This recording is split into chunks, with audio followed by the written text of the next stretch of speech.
কোন আলেম থাকলে কান লাগান। ইন্না হারফাল মাসাব্বাত বিল ফেল, এটা শিওরিটি জ্ঞাপক শব্দ।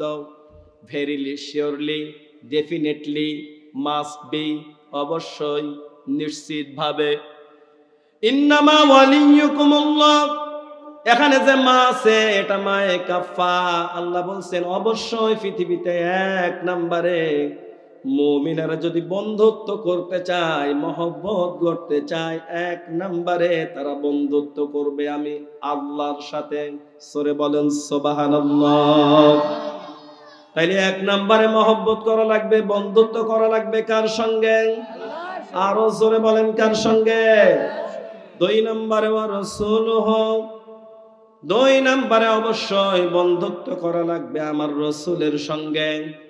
ওয়াল্লাযীনা আমানু, তিন নম্বরে যদি কোনো মানুষ বন্ধুত্ব করতে চায়, আল্লাহ বলেন বন্ধুত্ব তারা করবে নেককার ঈমানদারদের সঙ্গে। সূরা বলেন সুবহানাল্লাহ। নেককার মানুষের সঙ্গে বন্ধুত্ব করলে সুবিধা কি? আমার ভাইরা, আপনি যদি নেককার মানুষের সঙ্গে বন্ধুত্ব করেন তাইলে আলোচনা হবে আখিরাত কেন্দ্রিক। আপনি যদি একজন ইমামের সঙ্গে বন্ধুত্ব করেন, সামনের কাতারের মুয়াজ্জিনের সঙ্গে, মুসল্লির সঙ্গে যদি বন্ধুত্ব করেন, ও চা খেতে খেতে আপনাকে এইটাই বলবে, ভাই 5 ওয়াক্ত নামাজ জামাতের সঙ্গে হয়তো ফজরের পরে আপনি কোরআন পড়েন তো, ইন্না কুরআনাল ফাজরি কানা মাশহুদা, কারণ ফজরের পরে তিলাওয়াত কোরআন কিয়ামতের দিন রবের সামনে আপনার পক্ষে সাক্ষ্য দান করবে। যত ব্যস্ততাই থাকুক ভাই, ফজরের পরে কোরআন পড়েন তো। ছেলে মেয়ে কয়জন পর্দা শিক্ষা দিয়েছেন তো, কোরআন শিখিয়েছেন তো, তাসবিহ তাহলিল করেন তো। নেককার মানুষের সঙ্গে যদি বন্ধুত্ব করেন তাইলে আলোচনাটা হবে আখিরাত কেন্দ্রিক, ঠিক কিনা? আর যদি আপনি দাড়িওয়ালা বাদ দিয়া মোসওয়ালার সঙ্গে বন্ধুত্ব করেন, রাজনৈতিক লেটারের ফড়িগিরি করেন, আখিরাত কেন্দ্রিক আলোচনা হবে না। আলোচনা হবে এই রহিম 9 নম্বর ওয়ার্ডের খবর কি রে? কথা বলেন না কেন? আমার ভারত, আমরা কয় নাম্বার ওয়ার্ডের খবর কি ওইটা জানতে চাই না, আমরা সাজাতে চাই আখিরাত। কারণ দুনিয়ার সফলতাও সফলতা নয়, দুনিয়ার বিফলতাও বিফলতা নয়। সফলতা কোনটা?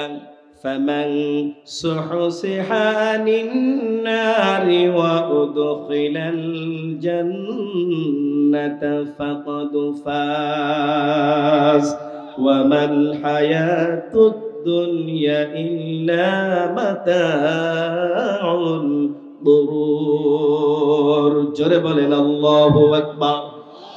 আল্লাহ বলছেন চূড়ান্ত সফলতা তো এইটা, যারা কিয়ামতের দিন আল্লাহর জাহান্নাম থেকে বেঁচে আল্লাহর জান্নাতটা অর্জন করতে পারবে। আল্লাহ বলছেন ফাকাদ ফাজ, আমি আল্লাহ বলছি ওই লোকটা চূড়ান্ত সফল। বাড়ি করছি, গাড়ি করছি, কলেজের লেকচারার হইছি, বিশ্ববিদ্যালয় থেকে অনার্স মাস্টার্স করছি, আমার যে সার্টিফিকেট 60 বছর পার হওয়ার পরে বাংলাদেশ সরকার আমারে বলবে রিটায়ার্ডে চলে যাও, আমার ওই যোগ্যতার সনদ, মুহাদ্দিসের ডিগ্রি তখন মুড়ি বিক্রি করা, ঠোঙা বানানো ছাড়া আর কোনো কাজে আসবে না, ঠিক কিনা? আমি দুনিয়াতে বাড়ি করছি, গাড়ি করছি, কলেজের লেকচারার হইছি, আমি বাংলাদেশের আনাচে কানাচে কোরআনের কথাগুলো বলে বেড়াই, আমি দুনিয়াতে সফল, এইটা ভাবার কোনো সুযোগ নাই। আল্লাহ বলছেন কিয়ামতের দিন যদি জাহান্নাম থেকে বেঁচে জান্নাতটা হাসিল করতে পারো, আব্দুল খালেক, তাইলে তুমি সফল। আমার ভাইরা, এই জন্য আমরা আখিরাতের সফলতা চাই, আর পাশাপাশি যদি দুনিয়ার সফলতা পাই সেইটা হবে আরো আমাদের জন্য কল্যাণকর। এই জন্য আল্লাহ আমাদেরকে দোয়া শিখিয়েছেন, রব্বানা আতিনা ফিদ দুনিয়া হাসানাতাও ওয়া ফিল আখিরাতি হাসানাতাও ওয়া কিনা আযাবান নার। আল্লাহ তুমি আমাদের দুনিয়ায় কল্যাণ দাও, আখিরাতে কল্যাণ দাও, ওয়া কিনা আযাবান নার। আর জাহান্নামের আযাব থেকে আল্লাহ তুমি আমাদেরকে বাঁচায় দাও, পড়েন আমিন। আমরা দুনিয়ার কল্যাণও চাই, আখিরাতের কল্যাণও চাই, ঠিক কি না? চান তো সবাই? যারা চান তাদেরকে আল্লাহ দিক, আর যারা চুপ থাকেন তারা মাহরুম হন নাকি? এই দোয়া করবো নাকি? সবাই চান? আল্লাহ তাআলা যেন সকলকে দুনিয়া এবং আখিরাতে কল্যাণ দান করে, পড়েন আমিন। আমার ভাইয়ারা, এই জন্য নেককার মানুষদের সঙ্গে বন্ধুত্ব করবেন। নেককার মানুষের সঙ্গে বন্ধুত্ব করলে আলোচনা হবে আখিরাত কেন্দ্রিক। আর দুনিয়ার মোসওয়ালা টাইওয়ালা এরপরে দাঁড়িয়ে পোশাক করা নেতার যদি আনুগত্য করেন তাইলে আলোচনা হবে দুনিয়া কেন্দ্রিক, যেটা আমরা চাই না। আমরা চাই আখিরাত সাজাতে, ঠিক কি না? আমার ভাইয়ারা, বন্ধু খুব মারাত্মক ব্যাপার, খুব গুরুত্বপূর্ণ বিষয়। আল মারউ মা'a মান হাব্বা, যার সঙ্গে যার ভালোবাসা হবে কিয়ামতের দিন আল্লাহ তার সঙ্গে তার হাসর করিয়ে দেবে, সুবহানাল্লাহ। একটা নেককার মানুষের সঙ্গে বন্ধুত্ব হওয়ার কারণেও কিয়ামতের দিন আল্লাহ তাআলা আপনাকে মাফ করলেও করতে পারে। মসজিদের ইমাম সাহেবের সঙ্গে আপনার মহব্বত, আসরের পরে এক কাপ চা খাওয়ান, আপনার সঙ্গে মহব্বত, আল্লাহ তাআলা শেষ পর্যন্ত এটাও দেখতে পারেন যে ইমামরে সম্মান করতো, আলেমরে কদর করতো। যা আমলের কমতি থাকলে পারেও আমার আলেমকে, আমার কোরআনের রাহবারকে শ্রদ্ধা করেছো, ভক্তি করেছো, সম্মান দেখিয়েছো, এই ওসিলায় আজকে আমি আল্লাহ তোমারে মাফ করে দিলাম, সুবহানাল্লাহ। আল্লাহ চাইলে এটা পারেন না? আমার ভাইয়ারা, এই কারণে বন্ধুত্ব করবেন নেককারদের সঙ্গে। আমার ভাইয়ারা, সুলতান মাহমুদ গজনবী রাহমাতুল্লাহ আলাইহি ভারতবর্ষের একজন সুলতান ছিলেন। কত শুনতেছেন? মনোযোগ আছে তো? সুলতান মাহমুদ গজনবী তিনি একটা সুলতান, তিনি একজন ছিলেন, একজন নেককার নামাজি মানুষ ছিলেন। তার মধ্যে একটা সুন্নাহ ছিল, তিনি হযরত ওমরের মতো রাতের বেলা ঘুরে ঘুরে দেখতেন এলাকার মানুষগুলো কেমন আছে, কিভাবে আছে, সুখে আছে না দুঃখে আছে, কার কি সমস্যা, তিনি এটা খোঁজ নিতেন। একদিন রাতের বেলা ছদ্মবেশে সুলতান মাহমুদ গজনবী রাহমাতুল্লাহ আলাইহি তিনি রাতের বেলা বের হলেন। দূর থেকে লক্ষ্য করলেন একটা গাছের নিচে যেন কয়েকজন লোক দেখা যায়। খুব মনোযোগী হবেন, আমি কিন্তু তাফসীরের মধ্যে ঢুকে পড়ছি।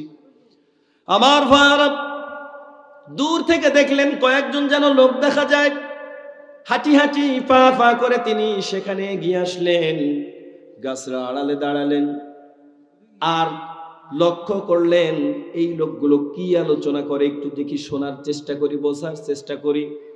তিনি শুনতেছেন, লক্ষ্য করে দেখে একজন আরেকজনকে ডাক দিয়ে বলতেছে, ভাই জীবনে তো অনেক চুরি করলাম, কিন্তু আমাদের কোনো ভাগ্যের পরিবর্তন হলো না। আমরা ছেঁচড়া মার্কা চুরি আর করবো না, এইবার চুরি যদি করতে হয় তাইলে আমরা বাদশার বাড়িতে চুরি করব। কথা শুনতেছেন? বাদশার বাড়িতে আমরা চুরি করব। আমরা যদি বাদশার বাড়িতে চুরি একবার করতে পারি, বাদশার এত মাল সম্পদ একবার চুরি করতে পারলে আমাদের জীবনে আর চুরি করে খাওয়া লাগবে না। চুরি তো জীবনে কত করলাম, সারা জীবন চোরই থাকলাম। আর একজন ডাক দিয়ে বলে, ভাই এত জেনু তেনু বাড়ি না, বাদশার বাড়ি চুরি করবা। অন্যের বাড়িতে চুরি করতে গেলে ধরা পড়লে চড় থাপ্পড় দিয়া তোমারে ছেড়ে দেবে, কিন্তু বাদশার বাড়িতে যদি চুরি করতে যাও আর যদি ধরা খাও তাহলে একটারও মাথা থাকবে না। তৃতীয় একজন ডাক দিয়া বলে, চুরি যদি করতে হয় চুরির উপরে পিএইচডি করা অভিজ্ঞ এরকম লোক নিয়েই বাদশার বাড়ি যাওয়া লাগবে, না হলে ধরা খাবো আর মরবো। সব কথাগুলো গাছের আড়াল থেকে সুলতান মাহমুদ গজনবী শুনতেছেন। কথা বুঝতেছেন তো? তিনি আলোচনাগুলো শোনার পরে বুঝতে পারলেন যে এরা চোর, আর আমার বাড়িতেই চুরি করার প্ল্যান করতেছে। গাছের আড়াল থেকে বের হলেন, লম্বা একটা সালাম দিলেন। চোরেরা বলতেছে, ওয়া আলাইকুমুস সালাম।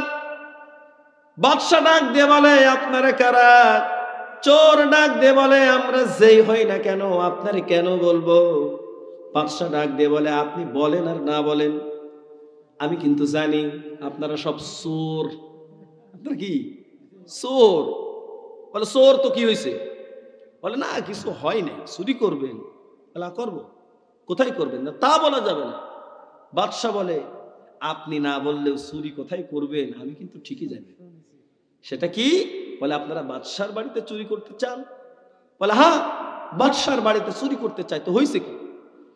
বাদশা ডাক দিয়ে বলে না, তেমন কিছু হয় নাই, আমারও অনেক দিন ধরে ইচ্ছা ওই বাদশার বাড়িতে চুরি করব, কিন্তু কায়দা মতো আমি কোনো সহকারী পাচ্ছিলাম না।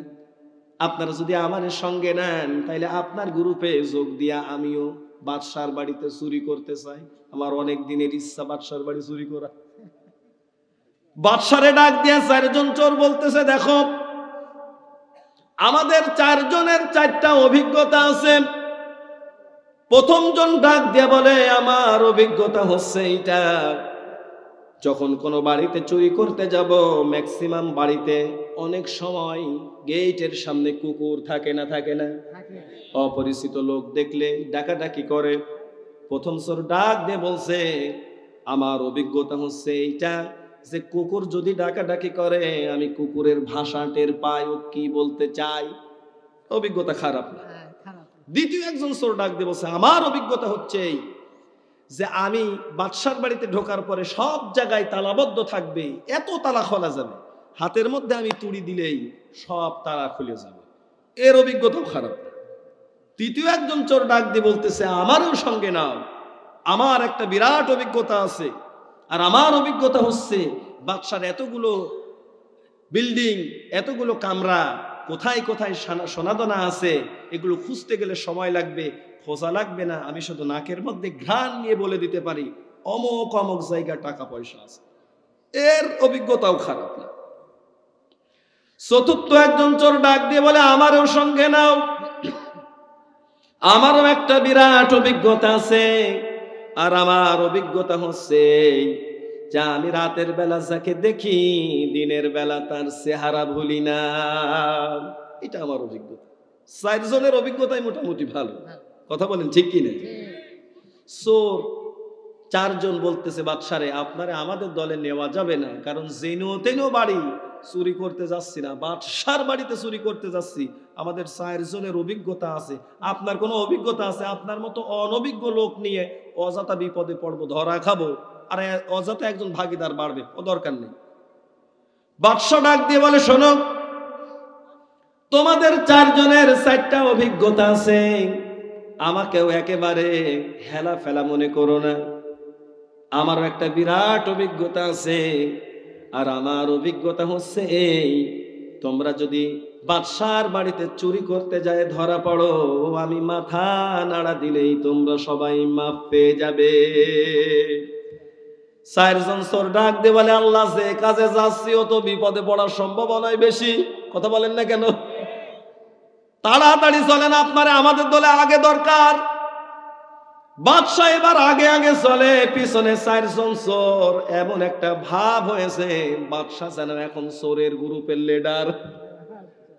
বাড়ির সামনে যে গিয়েছে, এই অপরিচিত লোক নিয়ে যখন বাদশা গেটের সামনে, বাদশার বাড়িতে দারোয়ান হিসাবে ছিল একটা কুকুর, ওই কুকুর ডাকতেছে ঘেউ ঘেউ করে।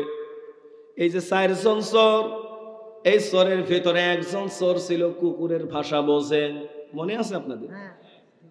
ওই লোকটা লক্ষ্য করে দেখে কুকুর তার ভাষা দিয়ে বলতেছে, দেখো বাড়ির মালিক মেহমান নিয়ে বাড়ির দিকে আসতেছে। চারজন চোর ডাক দিয়ে বলে, আল্লাহ, এতদিনে জানতাম মানুষ পাগল হয়, পাবনা হেমায়েত করে নিয়ে যায়, এখন দেখছি এ কুকুরের মাথা খারাপ হয়েছে। ও বলতেছে বাড়ির মালিক, বাড়ির মালিক পেল কোথায়? আমরা তো সব চোর, বাড়ির মালিক আছে না নেই? বলেন বলেন। আমার ভাইরা, দ্বিতীয় একজন চোর ডাক দিয়ে বলে, এবার আমার কারিশমা দেখানোর পালা। উনি যখন সব জায়গায় তালাবদ্ধ, তালাগুলোর কাছে যায়, হাতের মধ্যে তুড়ি দিয়েছে, সঙ্গে সঙ্গে তালাগুলো খুলে গেছে।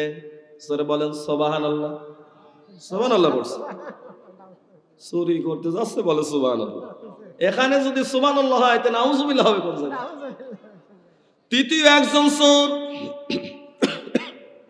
ডাক দিয়ে বলতেছে, এইবার আমার কারিশমা দেখানোর পালা।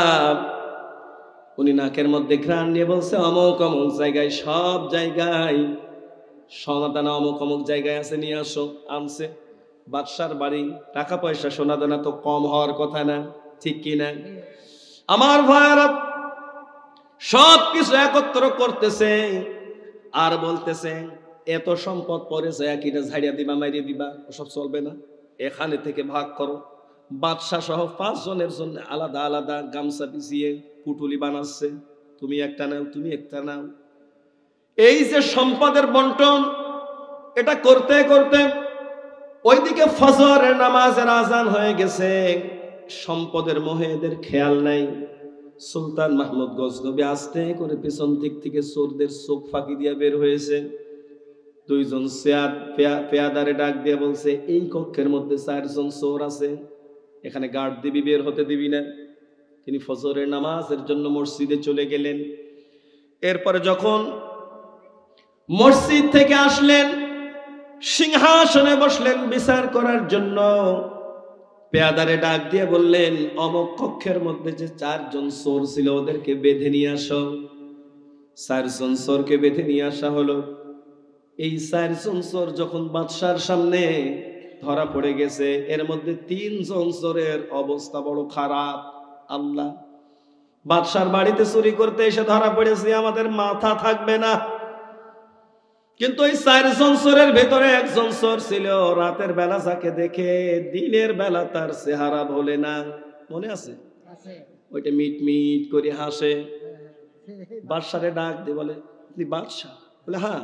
ভণ্ডামি করার জায়গা পান না, আপনি বাদশাহ? আপনি তো চোর, গতদিনই তো আপনি আমাদের সঙ্গে ছিলেন, আপনার ওই যে পুটুলি আপনার ভাগ ওই যে এখনো রয়েছে, আপনি কিসের বাদশাহ? কিছু সময় পরে দেখা গেল যে না, বাদশাহ অরিজিনালেই তিনি বাদশাহ।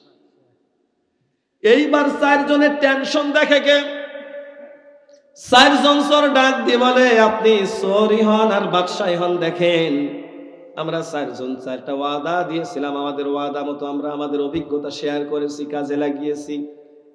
আপনি আমাদের কাছে একটা ওয়াদা দিয়েছিলেন, আমরা যদি বিপদে আপদে পড়ি আপনি মাথা নাড়া দিলে আমরা মাপ পেয়ে যাব। ও বাদশাহ, আজকে আমরা বিপদে পড়েছি, মেহেরবানি করে আপনি আপনার ওয়াদা রাখেন, আপনি আপনার কথাটা রাখেন। বাদশাহ মনে মনে চিন্তা করতেছেন, হ্যাঁ ওয়াদা যখন দিয়েছি কথা তো খেলাফ করা যাবে না, কারণ মুমিন কখনো তার ওয়াদা খেলাফ করে না, আর মুনাফিক কখনো তার ওয়াদা ঠিক রাখে না, ঠিক কিনা? আর এইগুলো, এই মুনাফিক গুলো সবচাইতে বেশি দেখা যায় নির্বাচনের আগে। এসে এসে হাত নাড়াবে আর বলবে আমার ভাইরা এটা করে দেবে ও সেটা করে দেব, নির্বাচন শেষ হওয়ার পরে টর্চ লাইট মাইরা খুঁজিয়ে 5 বছরে আর চেহারা দেখা যায় না। কথা বলেন না কেন? আমার ভাইরা এটাই হচ্ছে সমাজের বাস্তব চিত্র, ঠিক কি না? আমার ভাইরা, সুলতান মাহমুদ বললেন কথা তো তাই, কথা যখন দিয়েছি কথা তো খেলাফ করা যাবে না। তিনি মাথাটা নোয়ায় পেয়াদাদের উদ্দেশ্যে ডাইনে বামে নাড়া দিলেন, ছেড়ে দাও। পেয়াদারা 4 জন চোরকে ছেড়ে দিল।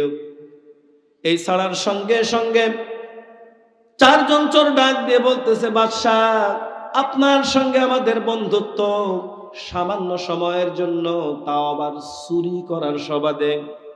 এত বড় বিপদ থেকে আমরা আজকে আপনার সঙ্গে এই বন্ধুত্বের কারণে আমরা বেঁচে গেলাম।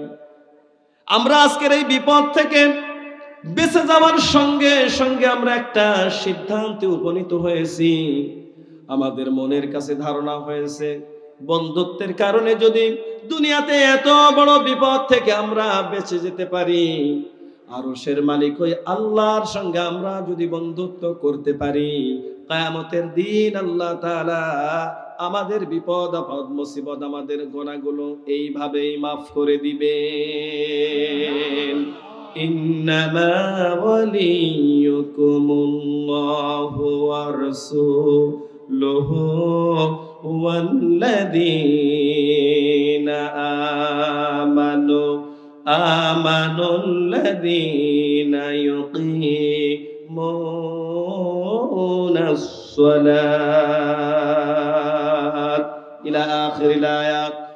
আল্লাহ বলছেন ইন্নামা ওয়ালিয়ুকুমুল্লাহ, এক নম্বরে অবশ্যই মুমিনেরা তোমরা বন্ধুত্ব করবে আমি আল্লাহর সঙ্গে, দুই নম্বরে আমার রাসূলের সঙ্গে, তিন নম্বরে ওয়াল্লাযিনা আমানু, পৃথিবীতে যারা নেককার ইমানদার বন্ধুত্ব করবে সেই নেককার ইমানদারদের সঙ্গে। জোরে বলেন সুবহানাল্লাহ। বন্ধুত্ব কাদের সঙ্গে করব এই সিদ্ধান্তটা শোনাচ্ছেন কে? আরো জোরে বলেন কে? আমার ভাইরা, এই কারণে আন্দাজে ফান্দাজে বন্ধুত্ব করব না, যার তার সঙ্গে বন্ধুত্ব করব না, কারণ বন্ধুত্বের কারণে মানুষ ভালো হয়, বন্ধুত্বের কারণে মানুষ খারাপ হয়। যতটুকু পড়াশোনা করছি, এই যে ফেরাউন, এ কিন্তু এত শয়তান ছিল না, কিন্তু এই শয়তানিটা বেড়েছিল ওর বন্ধু হামানের কারণে। তরমুজের ক্ষেতের কামলা থেকে শুরু করে উঠতে উঠতে যখন দেশের প্রেসিডেন্ট, টাক হামান তখন বলে বন্ধু আরেক ধাপ উপরে উঠতে হবে। বলে উপরে তো উঠবো, আর জায়গা নেই। ছিলাম তরমুজের ক্ষেতের কামলা জোন, সেখান থেকে দেশের প্রেসিডেন্ট হয়েছি, আবার কোনে উঠবো? হামান এবার বলে তুমি এবার বলো আনা রব্বুকুমুল আ'লা, আমি হচ্ছে রব। কিসের আল্লাহ? আমি সবার চাইতে বড় আল্লাহ। নাউজুবিল্লাহ বলবেন না? এই পরামর্শ দিয়েছিল কে? হামান, ওর বন্ধু। আমার ভাইয়েরা, আমাদের সাবেক প্রধানমন্ত্রী এ বেটিও আমার জানা মতে এত খারাপ ছিল না, সব ছিল এই ওবায়দুল কাদের, হাসান মাহমুদ মার্কা, এইগুলোর কারণে, এই শয়তানগুলোর কারণে। আর এই বেটি শয়তান হয়েছে। কথা বলেন না কেন?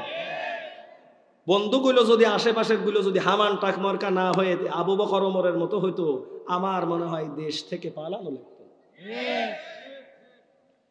পৃথিবীতে কোরআনের উপরে যারা হাত দিবে, আলেমদের উপরে, ইসলামের উপরে যারা হাত দিবে, তারা এরকম বেইজ্জতি হবে, এটা অনেক আগেই আমাদের বিশ্বাস ছিল। আমাদের হৃদয়ের স্পন্দন আল্লামা দিলওয়ার হোসেন সাইদি রাহিমাহুল্লাহ, তার ক্যাসেটগুলো, রেকর্ডগুলো যখন সামনে আসে, প্রত্যেকটা কথা হুবহু মেলে। আমার কাছে মনে হয়েছে এই লোকটা সাধারণ কোনো মানুষ না, নিশ্চয় তিনি আল্লাহর একজন ওলি ছিলেন। তিনি বলেছিলেন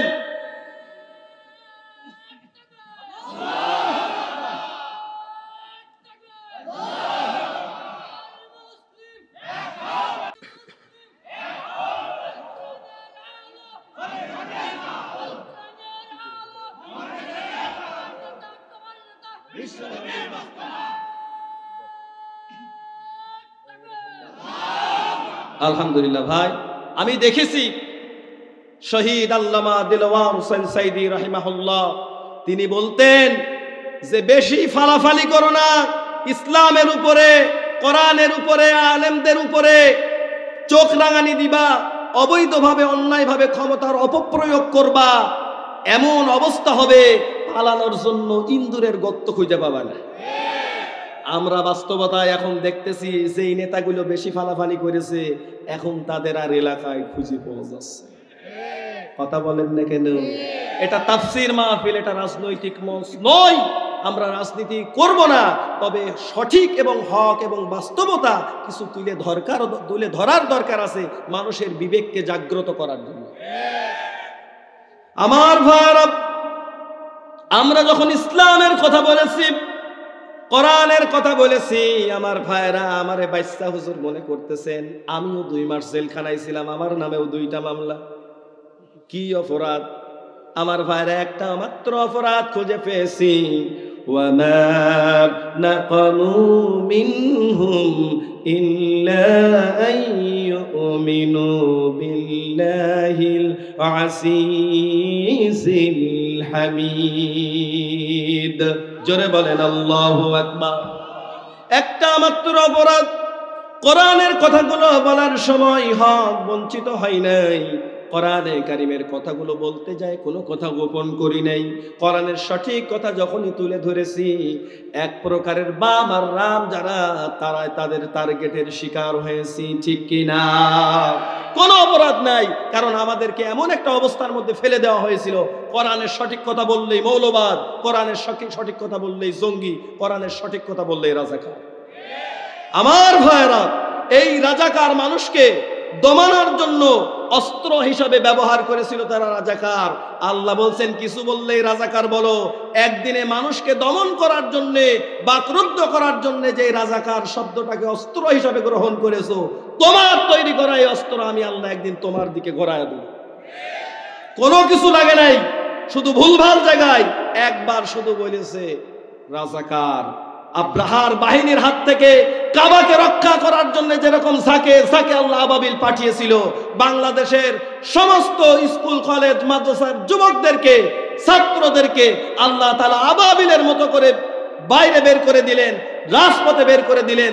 যুবকরা বুকের রক্ত দিয়ে তারা এই দেশে প্রমাণ করলো তারা আসলে রাজাকার না, তারাই প্রকৃত দেশপ্রেমিক, তারাই কোরআনের রাহবার। ঠিক কিনা আমার ভাইরা?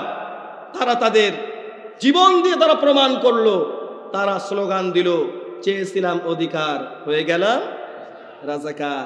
আমরা কিছু বললেই রাজাকার। আল্লাহ বলছে মানুষকে দমন করার জন্য সুযোগ গ্রহণ করেছো। ওয়ামাকারু ওয়ামাকারাল্লাহ ওয়াল্লাহু খায়রুল মাকিরিন। তোমরা হচ্ছে ষড়যন্ত্রকারী, আর আমি আল্লাহ আরো সে বৈশা কৌশল অবলম্বন করি। আমি আল্লাহ উত্তম কৌশল অবলম্বন করি। মানুষকে অপদস্থ করার জন্য ট্রাইব্যুনাল গঠন করে তোমরা রাজাকার সাব্যস্ত করো। এই রাজাকার ভুলভাল জায়গায় বের করবা, আর জনগণকে চাতায়া আমি তোমারে চেয়ার ছাড়া করে দিল্লি মামু বাড়ি পাঠাবো। কথা বলেন না কেন? এই জন্য বেশি ফালাফালি করা। 2 জন লোক উঠে গেছে, আমি কিন্তু কাউন্ট করছি, এরা মনে হয় ওই দলের লোক। কথা বলেন না কেন? 2 জন উঠছে, হ্যাঁ চলে গিয়েছে। অনেকের পুড়িয়ে যান, কেবল শুরু। থাকবেন তো? থাকবেন তো? আলহামদুলিল্লাহ। আমার ভাইরা খুব ভালো করে কথাগুলো শুনবেন। আলেমদের সঙ্গে বেয়াদবি করবেন না, কোরআনের উপরে হাত লাগাবেন না। কারণ কোরআন কোনো কারো বাবার পৈতৃক সম্পত্তি না। এটা কোনো ব্যক্তির কিতাব না, এটা দলের কিতাব না। এইটা নাযিল করেছেন কে? আল্লাহ তাআলা বলছেন তানসিলুম মির রাব্বিল আলামিন। জোরে বলেন আল্লাহু আকবার। এটা মহান রবের পক্ষ থেকে নাযিলকৃত কিতাব। এই কোরআনের কথা শোনার পরে যদি মন খারাপ হয় আর তুমি যদি উঠে যাও, আমার মনে হয় মানো আর না মানো, তাফসীর মাহফিল থেকে ওঠা তোমার জন্য মানাই না। তাফসীর মাহফিল থেকে কোরআন শোনার পরে যারা উঠে যাবে, আমার মনে হয় রক্তের গ্রুপ চেঞ্জ করলে আবু জেহেলের থেকে মারাত্মক গ্রুপ পাওয়া যাবে। কারণ আবু জেহেলও কোরআন শুনতো, রসুলের ঘরে কান লাগাতো, তাফসীর মাহফিলে বাধা দিত না, বরং কোরআন সে শুনতো। আর তুমি কোরআনের মাহফিল থেকে উঠে যাও, বোঝা যাচ্ছে যে তোমার শয়তানির লেভেল আবু জেহেলের থেকে উপরে। কথা বলেন না কেন? আমার ভাইরা কষ্ট হচ্ছে আপনাদের? রাগ করতেছেন? আমার ভাইরা শহীদ আল্লামা দিলওয়ার হোসেন সাইদি রাহিমাহুল্লাহ তিনি একটা কথা বলেছিলেন, ইসলাম আলেমদেরকে তোমরা মৌলবাদ বলো।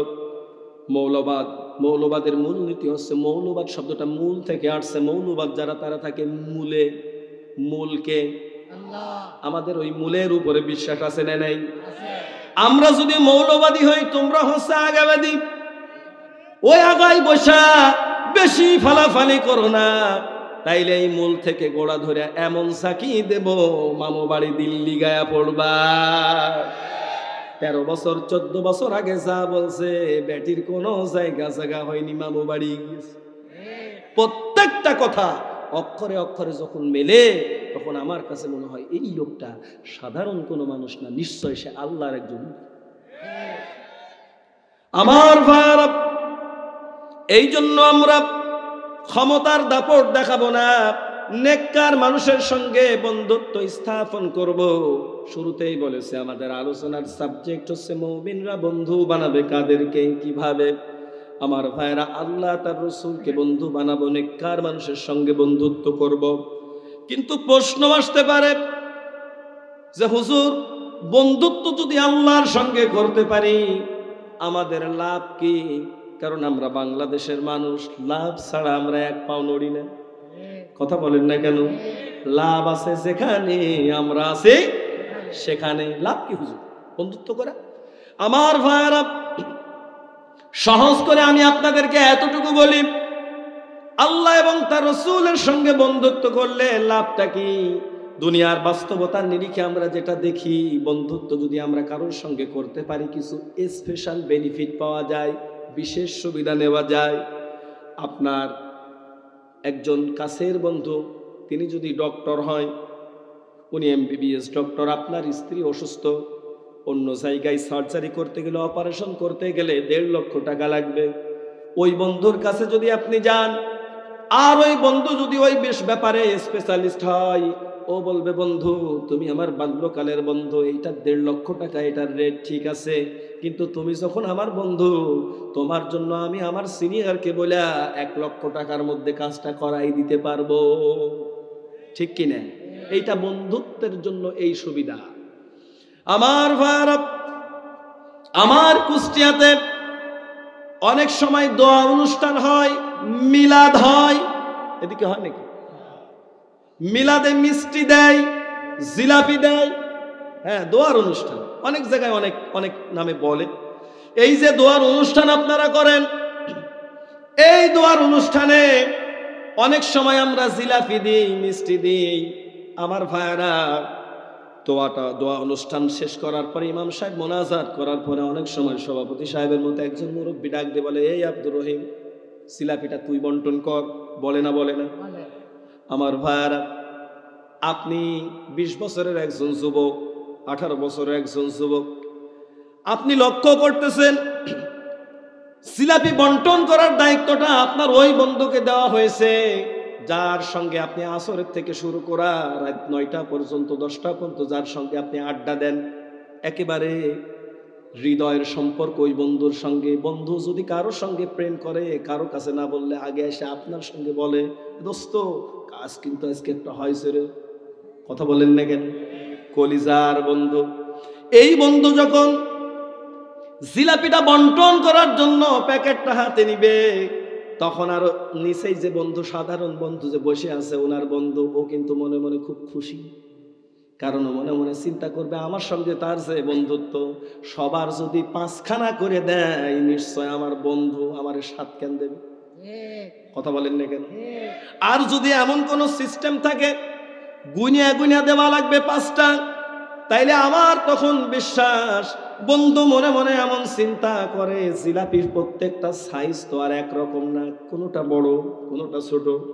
আমার বন্ধু যখন আমারে দেবে, নিশ্চয়ই বাইসে বাইসে 5টা বড়টা বাইসে দেবে, কারণ সে আমার বন্ধু, কারণ আমার বন্ধু। আমার ভাইরা, দুনিয়াতে যদি এই সুযোগটা পাওয়া যায়, আখিরাতে যদি আল্লাহ তাআলার বন্ধুত্ব আমরা অর্জন করতে পারি, রসুলের বন্ধুত্বটা যদি আমরা অর্জন করতে পারি, তাইলে এইরকম আখিরাতে একটু সুযোগ পাবো আমরা, এই আশা আমরা করতেই পারি। ঠিক কিনা? কারণ কিয়ামতের দিন আযাব দেওয়া, মাফ করা আর সব কিছুর ক্ষমতাটা থাকবে কার হাতে? আল্লাহ রাব্বুল আলামিন বলেন, ফায়াগফিরু লিমান ইয়াশাউ ওয়া ইউআযিবু মান ইয়াশাউ ওয়াল্লাহু আলা কুল্লি শাইইন কাদির। জোরে বলেন আল্লাহু আকবার। সূরা বাকারা 40 নম্বর রুকুর শুরুর দিকে আছে, আল্লাহ পাক বলেন, কিয়ামতের দিনে আমি আল্লাহ তাআলা যাকে ইচ্ছা করব তাকে আযাব দিয়ে পাকড়াও করব, আর যাকে ইচ্ছা করব তাকে মাফ করে দেব। আল্লাহ তাআলা বলেন, সব ক্ষমতা থাকবে আমি আল্লাহর হাতে। সুবহানাল্লাহ। আমার ভাইরা, যার প্রতি আল্লাহ তাআলা চাইবেন, দয়াদ্র হবেন, মাফ করবেন, আর যার প্রতি সিদ্ধান্ত নেবেন তাকে আল্লাহ জাহান্নামের মধ্যে নিক্ষেপ করবেন। আমার ভাইরা, বড় মারাত্মক পরিস্থিতি তখন তৈরি হয়ে যাবে। কোরআনে কারীম জানিয়েছে, ফাইদা বারিকাল বাসরু ওয়া খাসাফাল কামারু ওয়া জুমিআশ শামসু ওয়াল কামার ইয়াকুলুল ইনসানু ইয়াওমাইযিন আইনাল মাফার কাল্লা লা ওয়াজরা ইলা রাব্বিকা ইয়াওমাইযিনিল মুস্তাকার। জোরে বলেন আল্লাহু আকবার। সূরা কিয়ামা থেকে শোনাচ্ছি, আল্লাহ পাক বলেন যখন কিয়ামত কায়েম হয়ে যাবে, মানুষের চোখ দাঁড়ায় যাবে, চন্দ্র তার কিরণ হারিয়ে ফেলবে, সূর্য আর চন্দ্রকে একত্র করা হবে। মানুষ ওই দিন বলবে ভাগবো কোথায়, পালাবো কোথায়? আল্লাহ বলবেন কাল্লা লা ওয়াসারা ইলা রাব্বিকা ইয়াওমাইযিনিল মুস্তাকার। ভাগবার কোনো রাস্তা নাই, পালানোর কোনো পথ নাই, একমাত্র তোমার রব আল্লাহর দরবার ছাড়া পালানোর আর রাস্তা যার নাই। রবের দরবার থেকে যদি আমরা পালাইতে চাই, পারবো? দুনিয়াতে অন্যায় করছি, অপরাধ করছি, ভাব গতি খারাপ দেখা পিছনের গেট দিয়ে মামু বাড়ি দিল্লি গেছি, কিন্তু কিয়ামতের দিন কি আল্লাহর দরবার থেকে পালানো যাবে? যারা কথা বললেন না পারবেন, আমার ভাইরা, ওই দিন পালাইতে চেষ্টা করলেও পালাইতে পারবেন না। সুতরাং একটা মাত্র অপশন হাতে আছে, রবের দরবারে যদি উঠতে হয় কিছু আমল নিয়েই আমাদেরকে ওঠা লাগবে, ঠিক কি না? আমার ভাইরা, আল্লাহ এবং তার রসুলকে যদি আমরা বন্ধু বানাতে পারি, আখিরাতেও আমরা কিছু সুবিধা নিতে পারবো। আল্লাহ তাআলা আমাদেরকে বিশেষ বিবেচনায় ছাড় দিবেন, মাফ করবেন। কিন্তু প্রশ্ন হচ্ছে, দুনিয়ার মানুষের সঙ্গে বন্ধুত্ব করা সহজ। আমি চিনি না এমন একজন মানুষকে আমি একটা চা খাওয়াবো, পান খাওয়াবো, বড় জোর একটা আজিজ বিড়ি, কথা বললেন নাকি? পরের দিনে ডাক দিয়া লম্বা সালাম দিয়ে আমারে ডাক দেবে, গল্প করবে, উনি একটা চা খাওয়াবে, বন্ধুত্ব শুরু হয়ে গেল। কিন্তু আল্লাহ এবং তার রসুলের সঙ্গে আপনি বন্ধুত্ব করবেন, আল্লাহ তার রসুলকে তো চা খাইয়ে, পান খাইয়ে, ভাবির হাতের রান্না দাওয়াত করে খাওয়ায়া আল্লাহ তার রসুলকে বন্ধু বানানোর সুযোগ নেই, আছে নাকি? তাইলে আল্লাহ এবং তার রসুলকে যদি আমরা বন্ধু বানাতে পারি, সুযোগ পাবো, বন্ধুটা আমরা বানাবো কোন কায়দায়? আমার ভাইরা, আমি এখানে বেশ কয়েকটা পয়েন্ট লিখে নিয়ে আসছি। এই কাজগুলো যদি আমরা করতে পারি, তাইলে আল্লাহ এবং তার রসুলকে কিয়ামতের দিন আমরা বন্ধু বানাতে পারবো। আল্লাহ রসুল আমাদের জন্য সুপারিশ করবেন, কারণ কিয়ামত বড় মারাত্মক, ঠিক কিনা? আমার ভাইরা, কিয়ামত কেমন মারাত্মক হবে, কিয়ামতের দিনের অবস্থাটা কেমন হবে, শুধু এতটুকু একটা কথা শোনাই হাদিস থেকে, তাইলে আপনারা ক্লিয়ার হয়ে যাবেন। আমার ভাইরা, মানুষ এদিক ওদিক দৌড়াদৌড়ি করবে কিয়ামতের দিনে। আমার ভাইরা, নবী আলাইহিস সালামের কাছে যাবে, আদম আলাইহিস সালামের কাছে যাবে, ঈসা আলাইহিস সালামের কাছে যাবে, সবাই ঠেলে দেবে, যাও যাও, আমি তোমাদের জন্য কিছু করতে পারবো না। সংক্ষিপ্তভাবে বলছি, লম্বা ঘটনা। সর্বশেষ তারা আল্লাহর নবীর কাছে যাবেন। আল্লাহর নবী ওই সময় মাকামে মাহমুদে সিজদা দিয়ে পড়ে থাকবেন। কিতাবের মধ্যে আসছে 50 আলফা সানা মিম্মা তাউদ্দুন, তোমরা যে গণনা করো, তোমাদের গণনা অনুযায়ী দুনিয়ার 50,000 বছর হবে, সমান হবে কিয়ামতের একটা দিন। আল্লাহু আকবার। আল্লাহর নবী মাকামে মাহমুদে সিজদা দিয়ে পড়ে থাকবেন। কথা শুনতেছেন? মনোযোগ আছে তো? আমার ভাইরা, পরিস্থিতি এত মারাত্মক হবে, সমস্ত নবীরা পর্যন্ত ইয়া নাফসি করতে থাকবে। আল্লাহর নবী মাকামে মাহমুদে সিজদায় পড়ে থাকবেন। 50,000 বছর পরে আল্লাহ নবীকে ডাক দিয়ে বলবেন, ইয়া মুহাম্মদ ইরফাউ রাসিহি, ও মুহাম্মদ সাল্লাল্লাহু আলাইহি ওয়াসাল্লাম, তুমি তোমার মাথাটা তোলো। সালতুতা, জীবনে অনেক মার খাইছো, এলাকা ছাড়া হইছো, কোরআনের কথা বলতে গেছো, পাথর খাইছো। আজকে তোমার খাওয়ার দিন না, কান্নাকাটি করার দিন না, আজকে আনন্দ করার দিন। আজকে তুমি তোমার মাথাটা তোলো। সালতুতা, তুমি যা চাইবে আমি আল্লাহ তোমারে তাই দিয়ে আজকে খুশি করে দেব। হে নবী, তুমি মাথাটা তোলো। আল্লাহর নবী বলেন, কিয়ামতের দিন আমি যখন মাথাটা উঁচু করব, সর্বপ্রথম আমার নজরে এই জিনিসটাই দেখতে পাবো, আমার নজরে পড়বে হযরতে মূসা আলাইহিস সালামের মতো এত বড় তেজস্বী নবী, আল্লাহর জাহান্নামের শাস্তির ভয়ে আল্লাহর আরশে আজিমের খুঁটি ধরে ধরে কাঁদতেছে। আল্লাহু আকবার।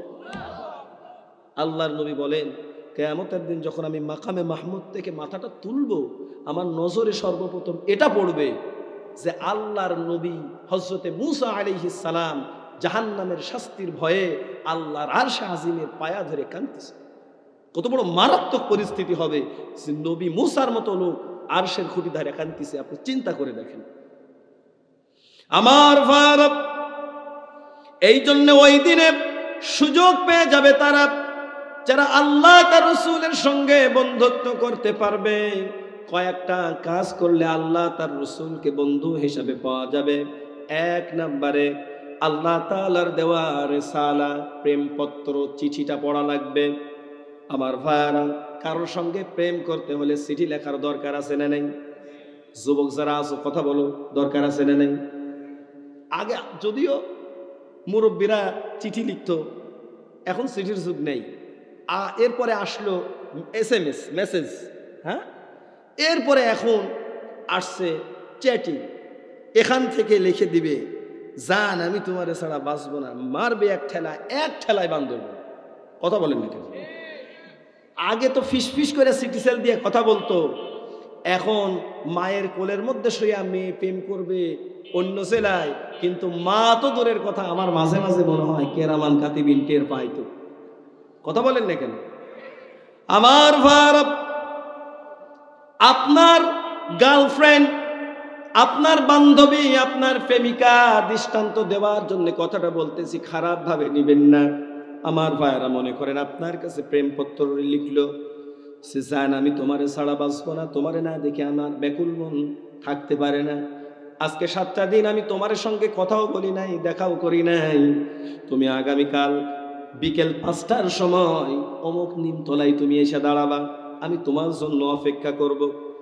আমার ভাইরা, ওই চিঠিটা পাওয়ার পরে আপনি যদি মুখের সঙ্গে চুমা দিয়া, বুকের সঙ্গে লাগায়া আতর সেন্ট মাইরা যদি তাকের উপরে রেখে দেন, আর যদি ওই নিমতলায় বেলতলায় যদি বান্ধবীর সঙ্গে দেখা করতে না যান, আর আপনার বান্ধবী আপনার জন্য ঘন্টার পর ঘন্টা ওয়েট করে করে অপেক্ষা করে করে বিরক্ত হয়ে বাড়িতে চলে গেছে, আপনি যান নাই, বলেন তো আপনার ওই বান্ধবী কি আপনার প্রতি খুশি থাকবে? আপনার এই প্রেম কি টেকবে? কথা কি বুঝেছেন? আমার ভাইরা, ঠিক আল্লাহর পক্ষ থেকে আমরা একটা রিসালা, একটা মেসেজ, একটা চিঠি আমরা পেয়েছি, যার নাম হচ্ছে কোরআনে কারীম। এই চিঠিটা যদি আমরা শুধুমাত্র পড়ার মাধ্যমে বুকে চুমা দিয়ে রেখে দিই, তাইলে আমাদেরও আল্লাহর সঙ্গে প্রেম হবে না। আমাদের উচিত হচ্ছে কোরআনে কারিমে যে ডিরেকশনটা, দিক নির্দেশনা আল্লাহ দিয়েছেন, ওইটা পড়া লাগবে, বোঝা লাগবে। আল্লাহ যা বলেছেন ওইটা আমাদের মানা লাগবে, ঠিক কিনা? আমার ভাইরা, এই জন্য আল্লাহ বলছেন, আল্লাযীনা আতাইনাহুমুল কিতাবা ইয়াতুলুনাহু হাক্কা তিলাওয়াতিহি উলাইকা ইউমিনুনা বিহি ওয়া মান ইয়াকফুর বিহি ফাউলাইকা হুমুল খাসিরুন। জোরে বলেন আল্লাহু আকবার। কোরআনে কারীমের সূরা বাকারা প্রথম নাম্বার পারা 18 নাম্বার পৃষ্ঠার 4 নাম্বার লাইনের 121 নাম্বার আয়াত। এটা তাফসিরে মাজহারি থেকে বলছে আল্লামা ইমাম সানাউল্লাহ ফানিপুতি রহমাতুল্লাহ আলাইহি আয়াতের তাফসীর করতে করতে লেখেন, আল্লাহ পাকের ঘোষণা, আল্লাহ পাক বলেন, আল্লাযীনা আতাইনাহুমুল কিতাব, তোমাদেরকে একখানা কিতাব আমি আল্লাহ দান করেছি, যার নাম হচ্ছে কোরআনে কারীম। ইয়াতুলুনাহু হাক্কা তিলাওয়াতিহি, যারা এটার হক আদায় করে তিলাওয়াত করবে, উলাইকা ইউমিনুনা বিহি, তারা এই কোরআনের প্রতি ঈমান রাখতে পারবে, ঠিক কিনা? কোরআন না বোঝার কারণে বিগত 16 বছর আমাদেরকে কোরআনের মাহফিলে বাধা দেওয়া হয়েছে, তাফসীর মাহফিলে আলেমদেরকে মন খুলে কথা বলতে দেওয়া হয় নাই। আবার এই কোরআন বোঝার কারণে অনেক আল্লাহর বান্দা এই দেশে ফাঁসির দড়িটা পর্যন্ত ফুলের মালা হিসাবে গ্রহণ করেছে, কিন্তু বাতিলের সঙ্গে আপোষ করে নাই। বোঝা গেল যারা কোরআন বোঝে নাই তারা কোরআনের বিরোধিতা করেছে, আর যারা কোরআন বুঝেছে তারা কোরআনের জন্য জীবনটা উৎসর্গ করার জন্য প্রস্তুত থেকেছে। আমার ভাইরা, আমরাও কোরআনের জন্য যদি প্রয়োজন হয় জীবন দিতে রাজি আছি তো? কারা কারা রাজি আছেন হাত তোলেন দেখি। লিল্লাহি তাকবীর, আলহামদুলিল্লাহ।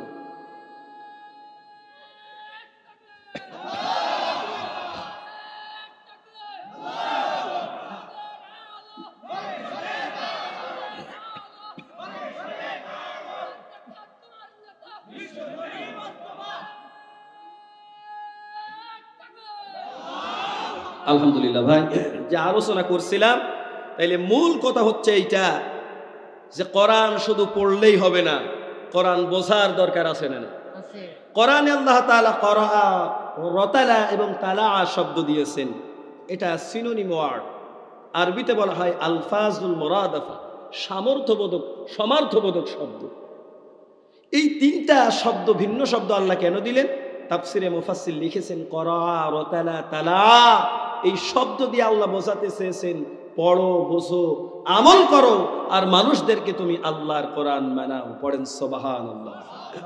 সুতরাং কোরআন শুধু পড়লেই হবে না, কোরআন মানার দরকার আছে না নাই? কিন্তু আমরা কোরআন পড়ি, নামাজও পড়ি, কিন্তু মানার দিকে আমাদের মানসিকতা নাই। নামাজে আমরা আল্লাহু আকবার বলি, আমরা নামাজের একামত হলে দৌড়াইতে দৌড়াইতে হাঁফাইতে হাঁফাইতে যাই। আবার যখন ওই মুরব্বিটাই 10 জন 5 জন টুপিওয়ালা দাড়িওয়ালা মানুষদেরকে রাজপথে যখন স্লোগান দিতে শোনে নারায়ে তাকবীর আল্লাহু আকবার, তখন ওই লোকটার মনের মধ্যে বড় কষ্ট লাগে, ঠিক কিনা? এইরকম লোক আছে না নাই? আমার ভাইরা, এই জন্য আল্লাহর দেওয়া রিসালা পড়া লাগবে। 2 নম্বরে, আল্লাহ তার রাসূলের সঙ্গে কেউ যদি বন্ধুত্ব করতে চায়, এই কোরআন, এই রিসালা পড়লেই হবে না, বুঝে বুঝে পড়া লাগবে। আজকে না বোঝার কারণে কোরআনের প্রতি আমাদের কোনো মহব্বত নেই। আমার ভাইরা, আমরা কোরআন বুঝবাই মানসিকতাও আমাদের নাই। কারণ আমরা মসজিদ কমিটিতে এমন দায়িত্বশীল নিয়োগ করি, এমন জনকে সভাপতি, সেক্রেটারি বানাই, যেই লোকটা ইসলাম আর কোরআনের ব্যাপারে ওই রকম জ্ঞান রাখে না। মসজিদের সভাপতি তো ওই লোকটা হবে।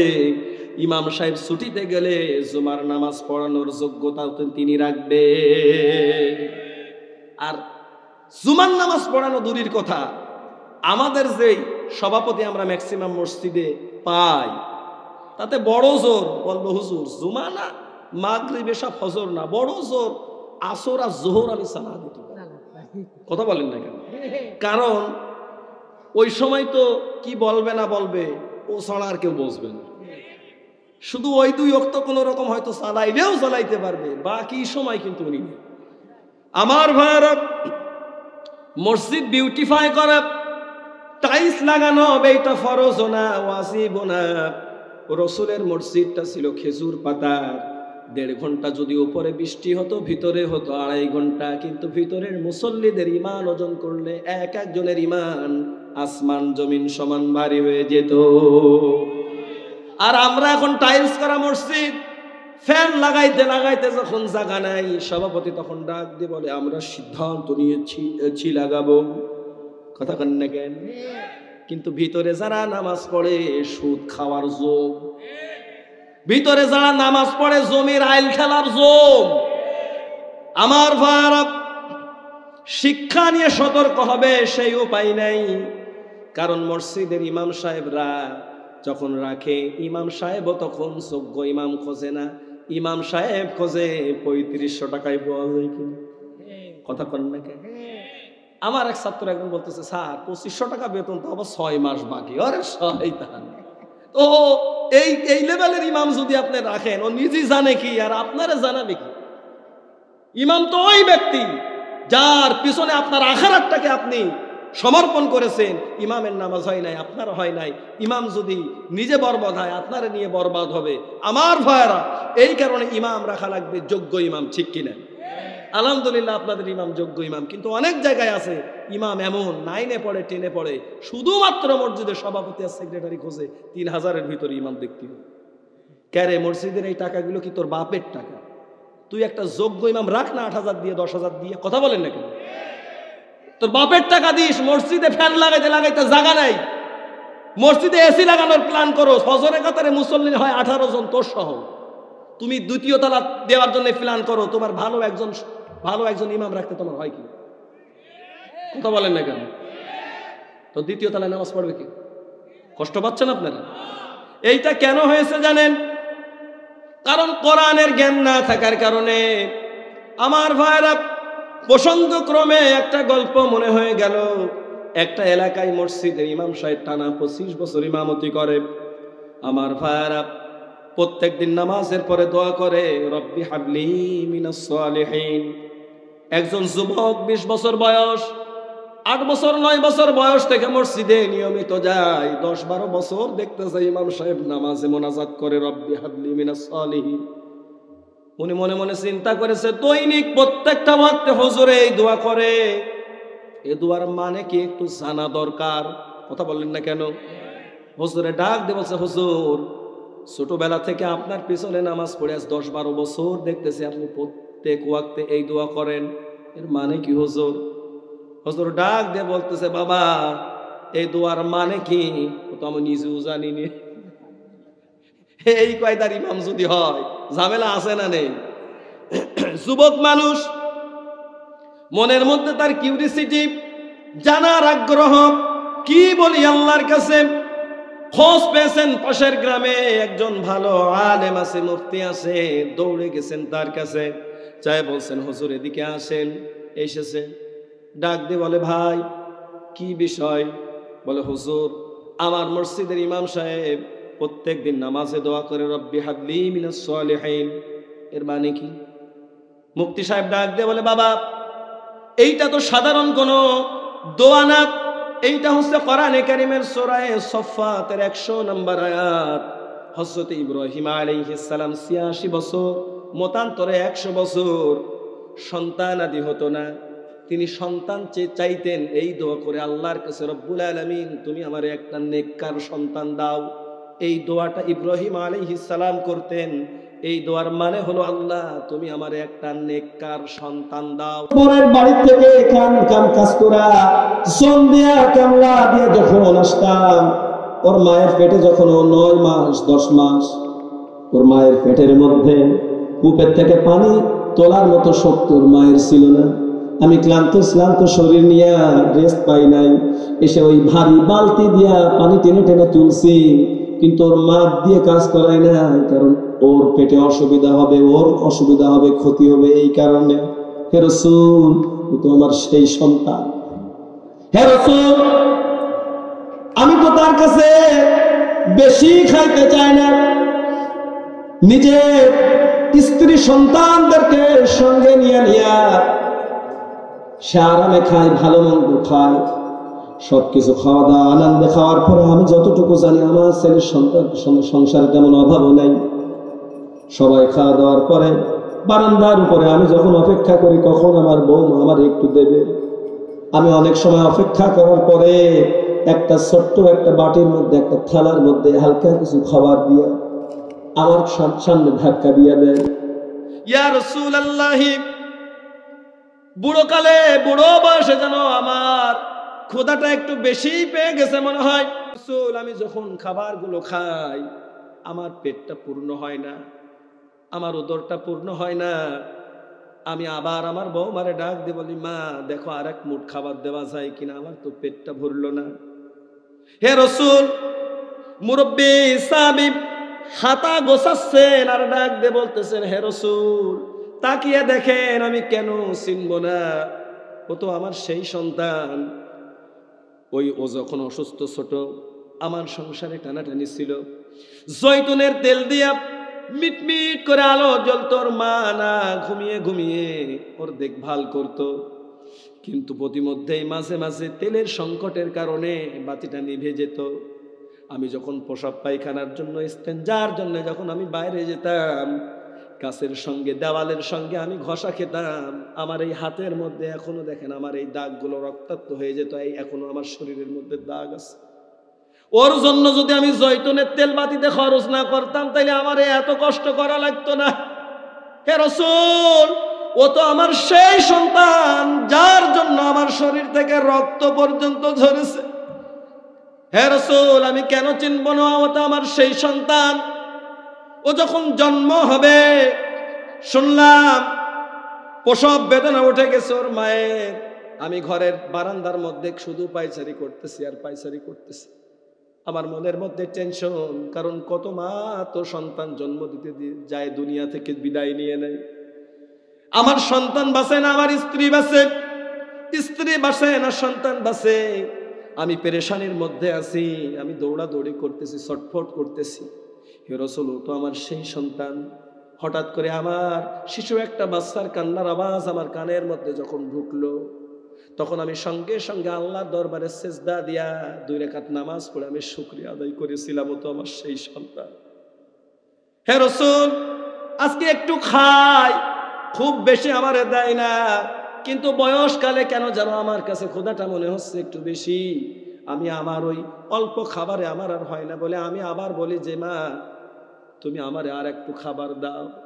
আমার মনে হয় এইটাই অন্যায় হয়ে গেছে, আপনার কাছে আমার ব্যাপারে কমপ্লেন করেছে। হে রাসূল, আপনার কাছে আমি ওয়াদা দিচ্ছি আমি কোনোদিন আর বেশি খাবার খাইতে চাইব না।